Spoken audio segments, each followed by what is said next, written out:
Maybe a family member has said something like this to you: "I'm cutting you off because you're toxic," or "I can't deal with you." Maybe they refuse to attend your wedding or invite you to a family gathering or a birthday party. In relationships like this, it's hard to imagine anyone enjoying a meal around the Thanksgiving table or sitting in the same pew on Christmas Eve. If this sounds familiar, don't worry. We didn't call your relatives to get the scoop. It's just an all too common reality of living in a world broken apart by the reality of sin. I've invited our next guest to the program because she is helping families find their way through, and God willing, beyond conflict. She's on a mission to save families, and she's my guest on tonight's State of Independence. Stay with us.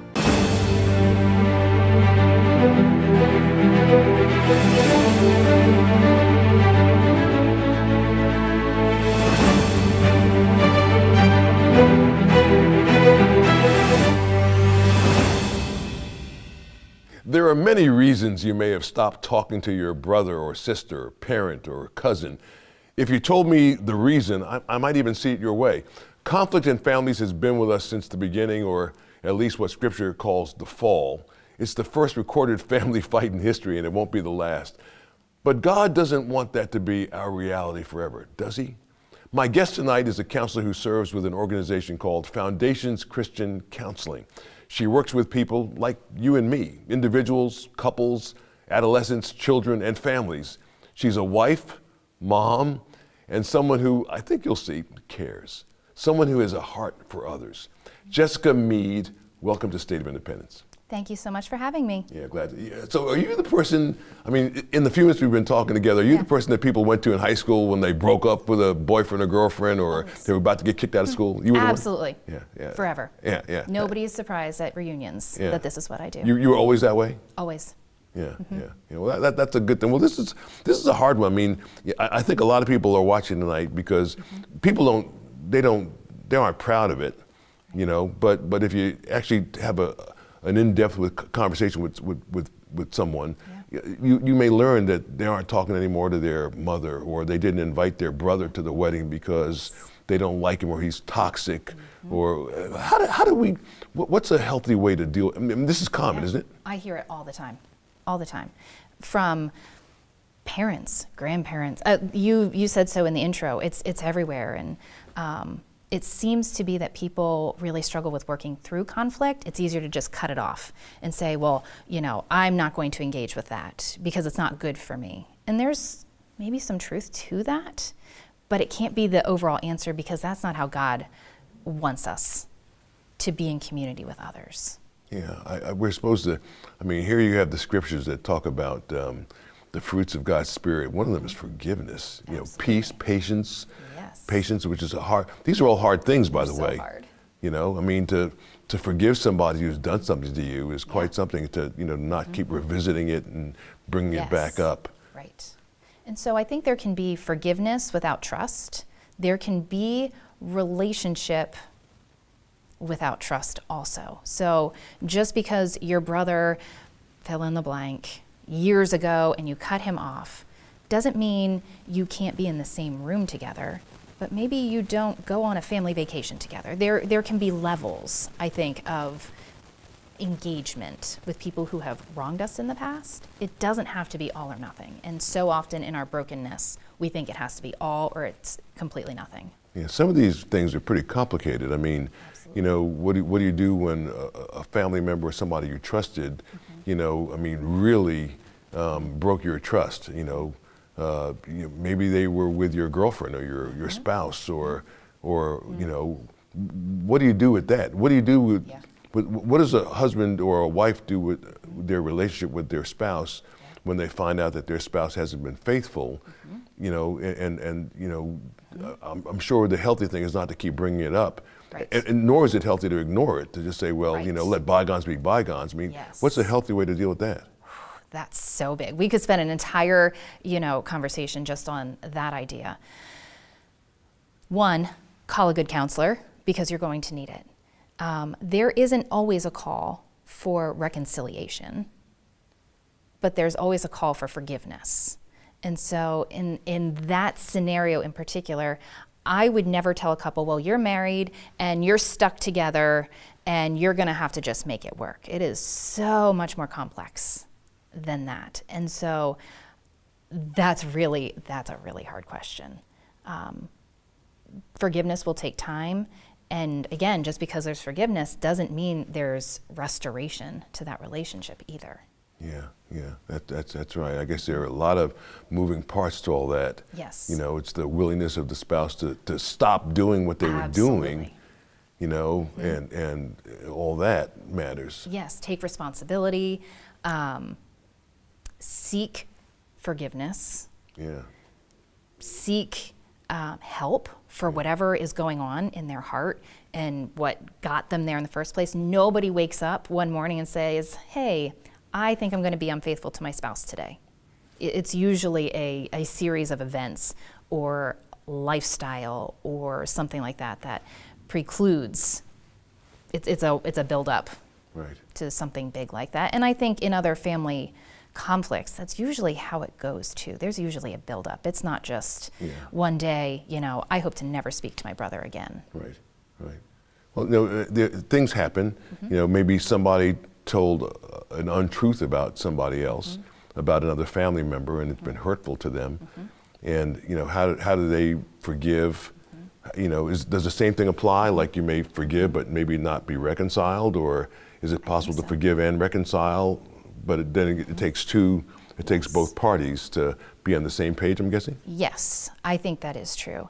I think there's levels to everything. And so I will go out on a limb and say people are very easily offended. And there are things to be offended by. And there are things where it's like, well, you kind of hurt my feelings, but maybe that doesn't need to put a wedge in our relationship. Maybe we just need to talk about, well, what made you say that?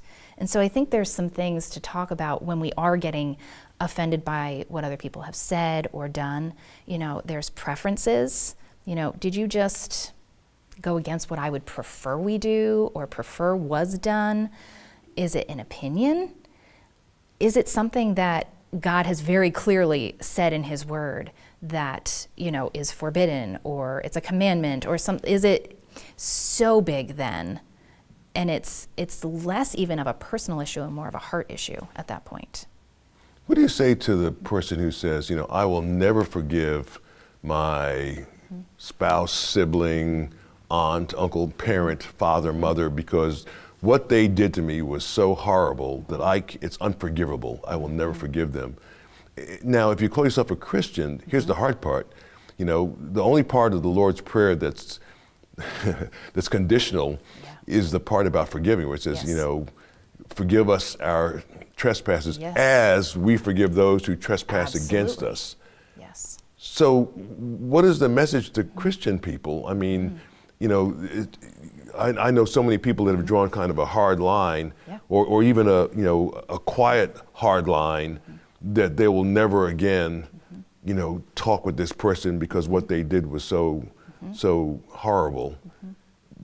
How does the Lord's Prayer call for us to forgive those who've crossed the line? A trespass is crossing the line. Yes. They've crossed the line that they shouldn't cross with us, and we're supposed to forgive them. Right. I think it comes down to we are called to forgive because Christ forgave us. And we are every single one of us are fallible. And we do make mistakes. And sometimes we say things that we shouldn't have. Sometimes we say things maybe that were even misconstrued. We didn't intend for them to be hurtful, but they were hurtful anyway. We need to recognize that in others and in ourselves. And so extending forgiveness or refusing to extend forgiveness, you are actually hurting yourself far more than you are hurting the person that you are refusing to forgive. Depending on the relationship or how things have gone, they probably don't even care, or they don't even know that you haven't forgiven them. It's not even on their radar, and yet it's shackles to our own heart and our own soul that is just keeping that so in the forefront of our mind. I will never talk to them again. I will never, all of these really strong statements that, it's too big. And so, forgive those who have trespassed. just as we have. We have to remember that in everything that we do, because we've all done it.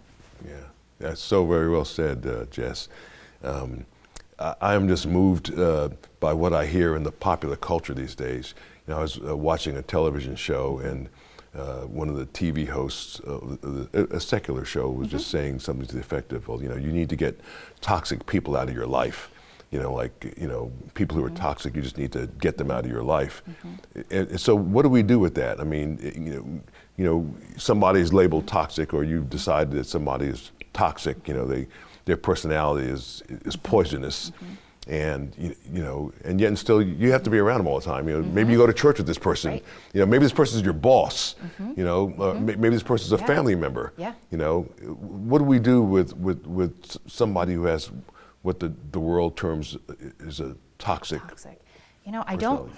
That word is so overused. There are toxic relationships, I would say, where different personalities play off each other in a really negative way. Are people all bad? I mean, maybe, yes, but that's because we all are. It's every single one of us. And so if we say, you know, and we're throwing around that toxic word, like, they're toxic to me, I'm not having a relationship, I would say, ooh, you know, you might want to check that log in your own eye, because we're all toxic to some extent. That's why we need Christ. And so if we are calling other people that, you know, set boundaries. You know, isn't that such a big word today? I don't always love it because it's so hard to do. If there's somebody that you just can't get along with, set some boundaries. Don't go to lunch. Interact in, you know, kind of those fruits of the Spirit we talked about. Interact appropriately the way God has called you to, but you don't have to hang out. You don't have to be best friends, but let's be kind and patient and gracious. We can do that. And you know what? It hurts sometimes, but it doesn't actually cost us anything. Yeah. What have you seen in your counseling? Have you seen, it's got to be so hard to gauge success, but I suppose success is somebody who has unhealthy relationships having now more healthy relationships. Have you seen that happen in your... Yes. And what have they done to become more healthy? Usually, it's going to be unpopular. Usually it takes a lot of work on your own part to be in a place of, you know, what is it about this particular person that has gotten under your skin? Like, what is that saying about you? I'm not letting the other person off the hook. They may have done something truly terrible. But the fact that it has hurt you so much, let's talk about that. Let's explore what this has done. Let's kind of do that damage control. If they said you're toxic, okay, what does God say you are? You are a son, you are a daughter of the King. Let's do the work to embrace that. What does that look like to live like a son or a daughter of the King and not what the world says you are? That's wonderfully said. I think so few people who self-identify as Christian see it that way. I think for many people who self-identify as Christian, that means I go to church somewhere, you know, and I know a few scriptures, and maybe I go to Bible study once in a while, but I don't know that the rest of it translates, that they see themselves as a son or a daughter of the Most High, or that they see themselves as being filled with the Spirit. You know, in such a way that God's Spirit is actually seen in them. Absolutely. You know? And it's there, right? As we have, you know, professed salvation and all of those things through Jesus, like the Holy Spirit comes to live inside of us. I think we have a tendency, again, as broken, sinful people, we forget and we kind of like turn that part off. And sometimes it just takes somebody saying like, hey, what does it mean to be a daughter of the King? And, you know, it's sometimes in a counseling session, I said it recently to a young woman, and she's had a lot of relationship struggles. And I said, you are a daughter of the King. And her eyes filled with tears, and I was like, ooh, like, did I upset you? And she said, I needed to hear that. And so even if she took nothing else from our session, it reminded her that she is a daughter of the King. And it doesn't matter what those other people say. and find your self-worth not in other people, not what has been done to you. We are all maybe victims of other people, but we don't have to live that way. Christ died for all of that. And so we have the freedom to not live in that victim mentality and in that place of unforgiveness or bitterness. Set up your boundaries, but you don't have to live there. How did God bring you to this work that you do, which is so important and so meaningful, but also hard? How did God lead you to this? Well, that's a little bit of a long story, but the Cliff Notes is, we talked at the very beginning, I've always had a heart for people. I was always the one, if friends were fighting in kindergarten, I was like, no, we can work this out. You don't have to, don't cry, and so if any of my old teachers, see this, they're gonna be like, I knew it. I think it's part of just who God created me to be. I think even when I wasn't working in the field and raising my kids, I still did it, whether it was just kind of on the side and whatever. But most recently, it was during COVID, God called me back because there was just such a need for people. And it came in the form of like a Facebook advertisement. And they were looking for a female Christian counselor part-time where I live. And I went, I think that's me. Wow. And so here we are. That was almost 4 years ago. Wow. And amazing. I do love my job. I really do. Well, it shows. It's amazing. God puts us on the planet, and He's got a purpose for our lives. I don't think a lot of people take it as seriously as they should. And here it is. He's got a purpose for every one of us, and He knows who we are. He makes us just the way that we are. He gives us the experiences that we need to be able to be a blessing to other people, to be able to use our gifts to genuinely help other people. And here it is. God knew Jess. Yep. And in 2020, during the height of the pandemic, when people were forced to be at home, and to deal with each other, yes, God called you into service.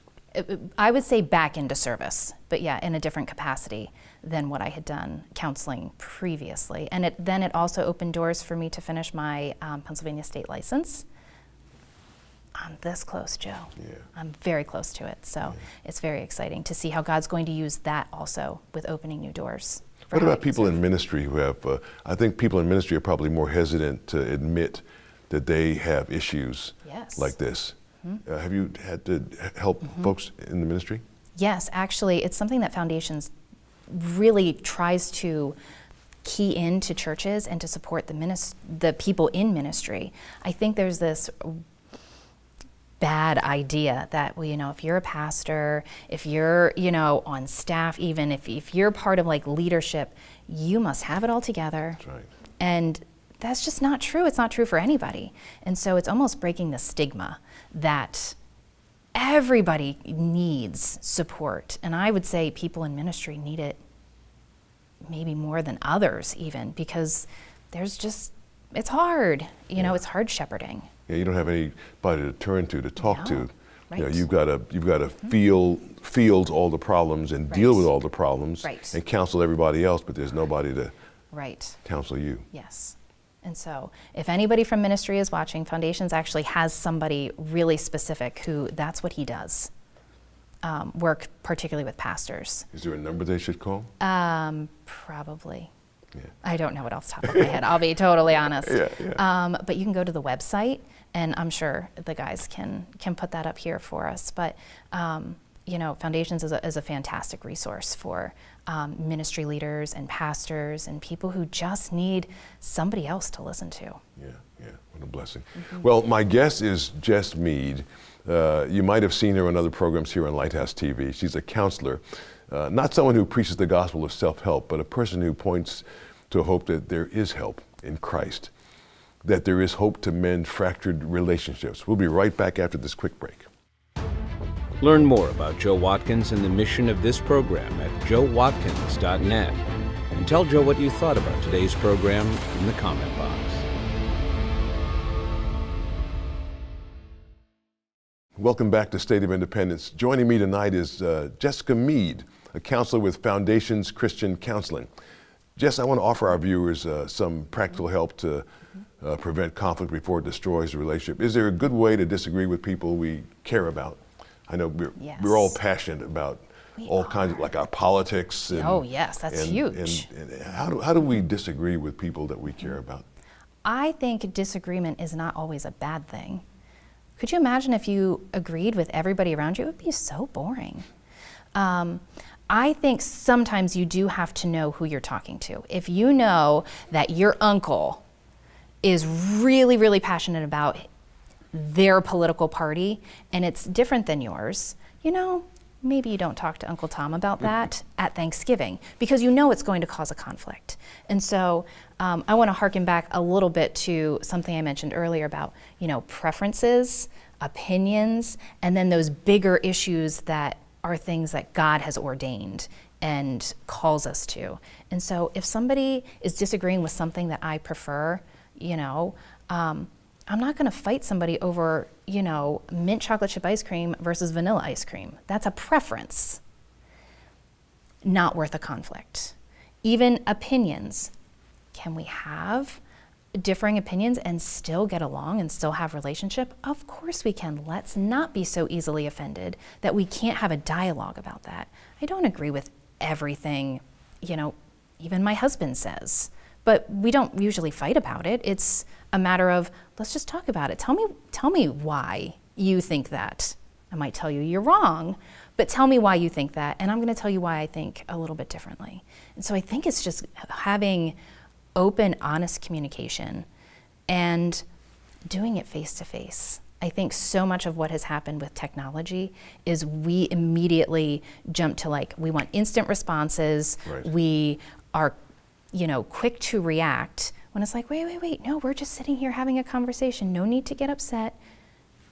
And so, again, avoid people you have conflict with.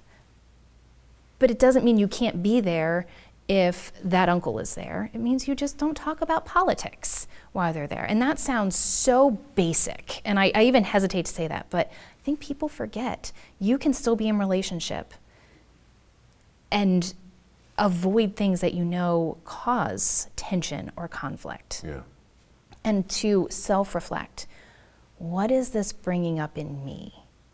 We can't control anybody else. We can't control if that uncle is going to spout off at the family meal table, but we can stop and say, okay, I'm feeling frustrated. Okay, well, do I need to express that right now? No, but maybe I'll talk about it on the way home, in the car.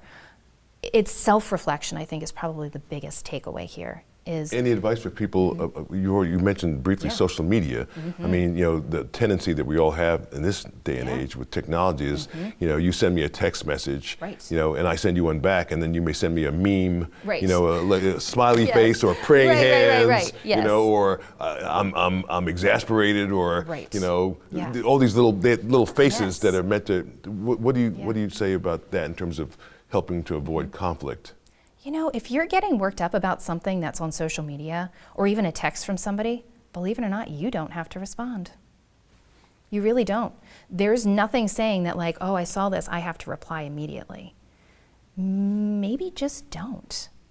And it's actually okay. We lived how long with no access to that? The only conversations were by phone or by mail or something like that. It's okay to take time in those instances to think about how you're going to respond. You don't have to ignore it, but think about your response before you start, sending something that could actually be hurtful and damaging to the relationship. Or it's like, wait, actually this could stop with me. I don't have to respond and I don't have to react the way they might be goading me to. Right. Again, we can only control ourselves. We can't control other people's reactions. And so it starts with us. Yeah. Well, it was good to hear Jess's heart for healing and reconciliation. It's a special mission she's undertaking and one that's so needed. Special thanks to her for being with us. We'll be right back with our closing thoughts with our great producer, Jeff Coleman. You're watching Joe Watkins' State of Independence on Lighthouse TV. Positively different. Share your comments about today's program in the comment box at joewatkins.org.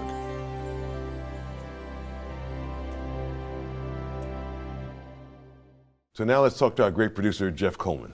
Yeah, we have, I know the majority of people who are probably watching this show identify at some level saying, well, I'm a Christian, or I believe in at least Christian principles, or I think they're good. But foundationally, at the heart of the message of the gospel is relationship.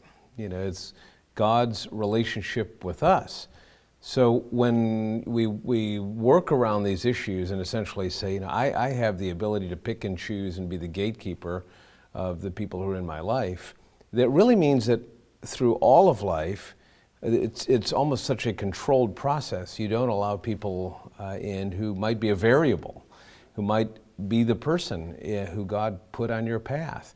So look, I think she identified very clearly that there are certainly reasons why a relationship isn't the same way it was 10 or 15 years ago or yesterday. But to permanently say that this person no longer has value, that they're no longer made in the image of God and deserving a level of respect and dignity, you can apply this to people who are behind prison bars. You can apply this to people who are in divorce situations, who have ended a relationship that wasn't for whatever reason. You can take this approach, as you talked about earlier, in political conflicts. There's so many reasons you can keep a list, a little book that says these are the kinds of people that make me the healthiest. But some of those difficult relationships and pushing through are also the ones that bring growth, right? Yeah. What do you think about what you said about social media?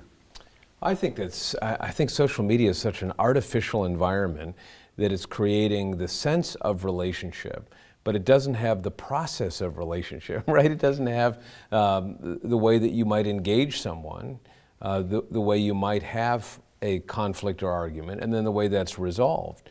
You, in essence, become God. I delete you, I cancel you, I remove you, I unfriend you, I block you. And I know that there's plenty of people out there who say, well, that's a healthy thing to do, be the gatekeeper of your own life. Christianity calls us to a very, very different standard on evaluating relationships. Yeah. Boy, that's It was so a helpful powerful conversation. Yeah, absolutely, absolutely. Wow, that's great. Well, maybe tonight's conversation with Jessica Meade was just what you needed to begin turning around a relationship that's overdue for attention. Or maybe it was just good to hear you're not alone. I hope it was helpful to you. Our mission here at State of Independence is to help you love God with all your heart, soul, mind, and strength, and your neighbor as you love yourself. It's only possible with His help. When you have 30 seconds, let me know how this story helped you with a note in the comment box at joewatkins.org. I see every message and will be sure to reply to each one. For Jeff Coleman and the entire team here at Lighthouse TV, thanks for being with us tonight. From America's first capital, Philadelphia, I'm Joe Watkins. Thanks so much for watching. God willing, I'll see you next week. I love the part when she was saying social media, you don't have to respond. Yeah. You don't be the last. Some people think from The last word. Be the last word. Joe Watkins' State of Independence is a production of Lighthouse TV, positively different. Made possible in part because of the support of viewers like you.